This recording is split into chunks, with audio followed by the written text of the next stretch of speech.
भगवान का अवतार हो चुका है। महाराज दशरथ कौशल्या के उस आंगन में अवध की धरती पर भगवान श्री राम का अवतार हो चुका है। विप्रधेनु सुर संदहित लीन मनुजय अवतार निज इच्छा निर्मित तनु माया गुण गोपाल।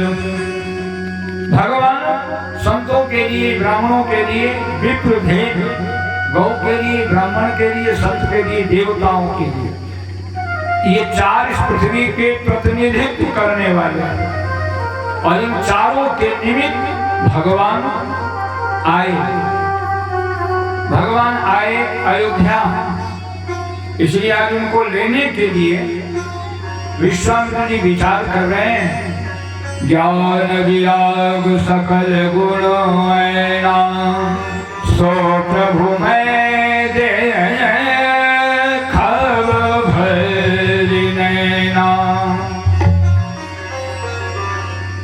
जो ज्ञान और वैराग्य के प्रतीक हैं, प्रतिमूर्ति हैं, राम और लक्ष्मण, आज उन दोनों भाइयों को मैं याचना करके, मांग करके लाऊंगा और फिर इन राक्षसों का विनाश करवाऊंगा।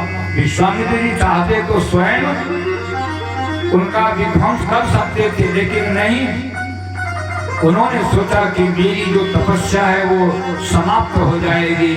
और जब भी कोई महात्मा, कोई व्यक्ति धार्मिक अनुष्ठान करे तो उसमें क्रोध नहीं करना चाहिए। क्रोध करने से वो अनुष्ठान आपका तामसी हो जाता है, वो तामसी हो गया।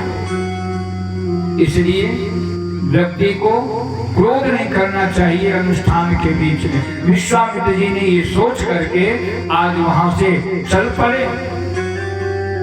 बहुविधि करत मनोरथ जात लाग नहीं बार करिमर्दन सरयू जल गए भूप दरबार। आहा, मां भगवती सरयू के उस पावन धारा में विश्वामित्र जी स्नान करते हैं। श्री सरयू शरणागत हूँ और मात सुना बिनती एक मोरी। जब लो जियो जग में जननी तेरो नीर सदा सुचि पान करोरी।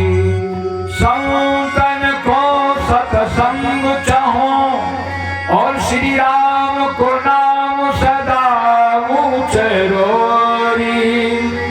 अंत समय वरदान यही तेरो तीर शरीर को त्याग करोरी। बड़े बड़े अमर आत्मा परमहंस ये कामना करते हैं कि हे मां भगवती सरयू, तेरे तीर पर ही ये शरीर छूट जाए। बड़े बड़े भगवान के भक्त सेठ अपने राज सुख का त्याग करके अयोध्या में निवास करते हैं, तीर्थों में निवास करते हैं कि हमारा शरीरांत तीर्थ में हो जाए, जिससे कि हमारी सुंदर गति हो जाए।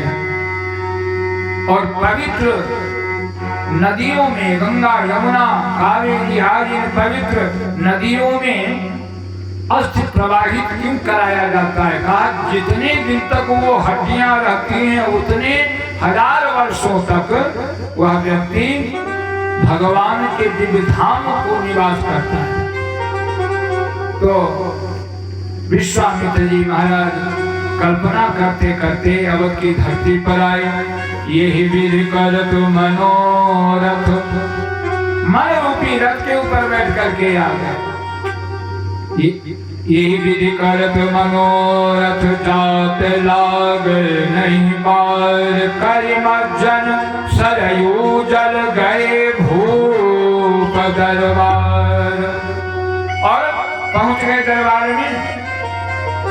महाराज दशरथ ने जैसे सुना कांप गए। एक बार विश्वामित्र जी आए तो हरिश्चंद्र को, मेरे पूर्वज को डोम के हाथ बिछवा दिया। एक बार आए तो मेरे गुरु वशिष्ठ के 100 पुत्रों को जला करके भस्म कर दिया।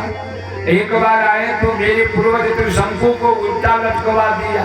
एक बार आए, अब दोबारा ये चौथी बार पुनः आ रहे हैं। लेकिन संत का आगमन कल्याणप्रद ही होता है। संत हमारे जीवन में आवे तो उससे हमें घबराना नहीं चाहिए। संत का पदार्पण हमारे लिए मंगलदायक होता है। तीर्थम कुर्वन्ति तीर्थानि, तीर्थों को भी पवित्र करता है संतों का चरण रज। आज विश्वामित्र जी पधारे तो देखो यहाँ रामचरितमानस के माध्यम से हमको कितनी सुंदर शिक्षा मिलती है। संत आवे, सदगुरु आवे तो उनका पद प्रक्षालन करना चाहिए। दशरथ जी महाराज ने यहाँ विश्वामित्र जी महाराज का पद प्रक्षालन करके और फिर सुंदर आसन पर बिठाया है और विधिवत उनकी पूजा की है। पूजा करने के बाद में विविध भांति भोजन करवावा, मुनिवर हृदय हर्ष अति पावा। अब कोई संत ब्राह्मण जाए आपके यहाँ तो पहले उनका स्वागत करें, आप आदर पूर्वक उनको बिठावें, आसन दे, आरती वंदन करें, उसके बाद भोजन करवावें, उसके बाद उनसे आशीर्वाद प्राप्त करें। विश्वामित्र जी महाराज के समक्ष भगवान श्री राम, लक्ष्मण, भरत, शत्रुघ्न चारों भाइयों को यहाँ दशरथ जी ने बुलाया है।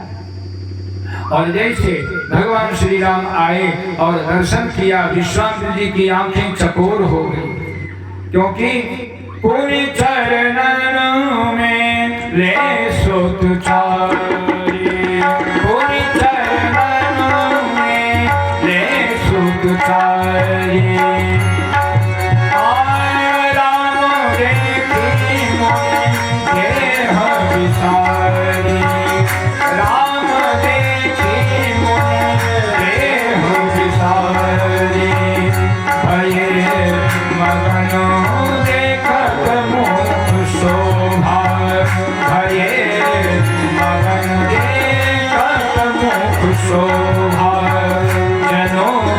चकोर पूरन शशिलो